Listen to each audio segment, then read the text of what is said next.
Now, of course, I want to join everyone today in talking about what an incredibly important election this one is coming up. I mean, we've had 4 years of right-wing craziness from the Ford Nation, labor bashing, privatization, all that sort of thing. And understandably, progressives are desperate for an end to all that. And I think what the media has done is tried to define it now as a kind of a two-way race between Doug Ford and John Tory, and kind of pushed Olivia right out of the picture. Well, that's the media for you, right?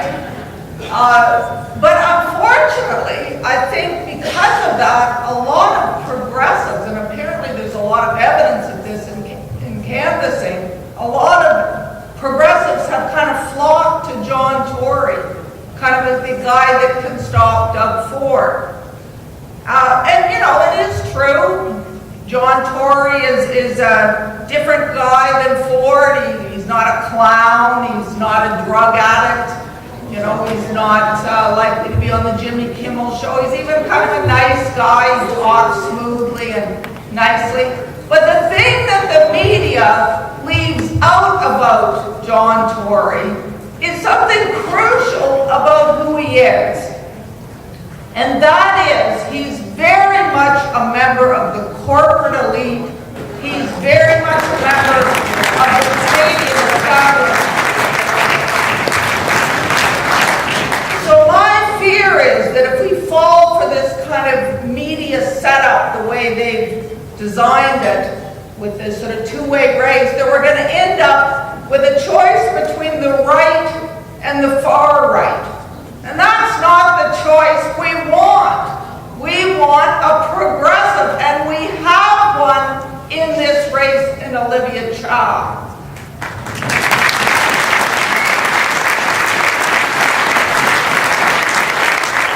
I want to just quickly go over some of John Tory's background, because this stuff seems to disappear in all the media coverage.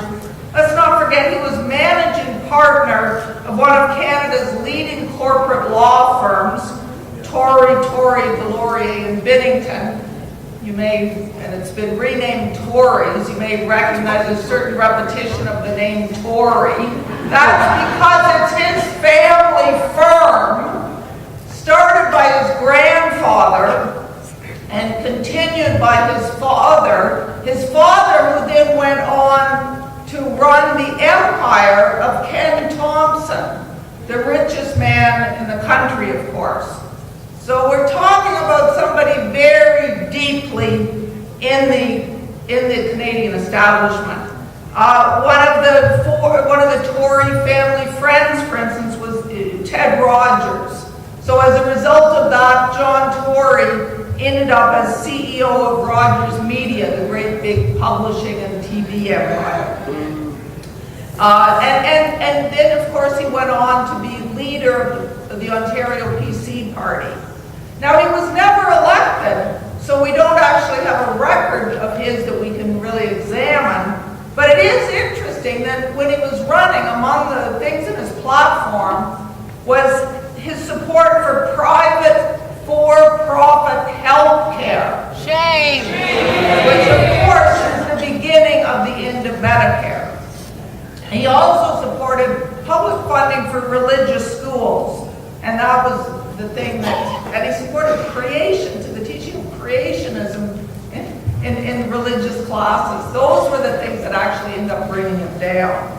But my point is that John Tory, if you look at his life, and not just this slice we're seeing in the mayoral race, if you look at his whole life, he fits absolutely comfortably into the corporate elite and into conservative circles. And these are the circles he has moved in comfortably all his life.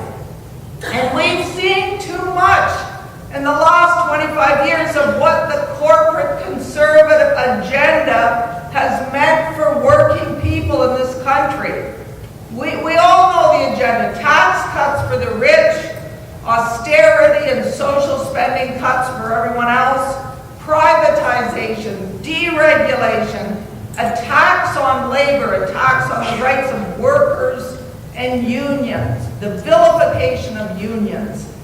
You know, it's interesting, if you go back before this recent period, the last 25 or 30 years, you go back to the early post-war period, it was a very different kind of economy we had. It was basically, there was a kind of social contract between business and labor. You know, the idea was that if you were a worker, there was sort of a deal. You worked hard all your life, and in exchange for that, you got job security, and at the end, you got a decent pension for your retirement. But corporations in the last 25, 30 years have rejected that social contract. Unilaterally, they repudiated it. And they've struggled instead for dominance over the labor unions.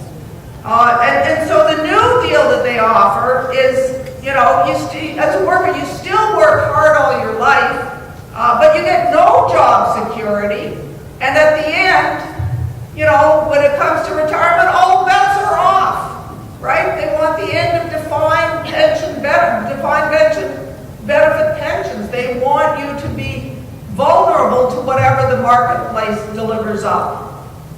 So the results of this corporate agenda, all these tax cuts, austerity, deregulation, and tax on labor, has been a massive transfer of income and wealth to those at the top. You know, it's funny because when a lot of this stuff was first introduced by Thatcher and Reagan, there were arguments that, oh, well, you know, it's just going to help the rich.